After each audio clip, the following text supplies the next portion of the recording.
别以为你有慢性鼻病或是呼吸道问题，没什么大不了。但这些呢，会造成你长期慢性缺氧，而造成你精神或睡眠出现问题，甚至让你对病毒的抵抗力下降。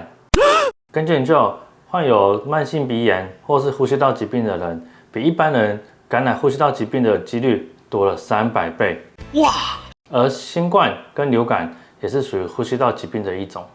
想要找回顺畅的呼吸，不再缺氧，其实不难。现在有很多微创手术，不必住院，让你快速找回正常的生活。如果是鼻子阻塞造成呼吸不顺的情形呢，其实处理非常简单，我们可以透过下鼻甲无线电波手术，它呢就是一根细针，这个细针呢会放无线电波，就可以想象是鼻子里面的电波拉皮，让我们的鼻甲缩小，我们的鼻部空间扩大，将达到呼吸通畅的功能。如果是咽部造成的问题呢，会有哪些呢？比方说，我们的扁桃腺过于肥大，悬浮垂过于长的话，就会造成咽部呼吸的时候会有狭窄的情形。这个时候呢，也可以考虑我们的止鼾雷射手术。那这个手术方式呢，其实也是用电波在我们的软组织做加热收缩。无创手术的好处呢，就是伤口小，恢复快，手术时间短，只要30分钟，而且不用住院。不像传统手术呢，必须住院，而且疼痛感比较强，需要住院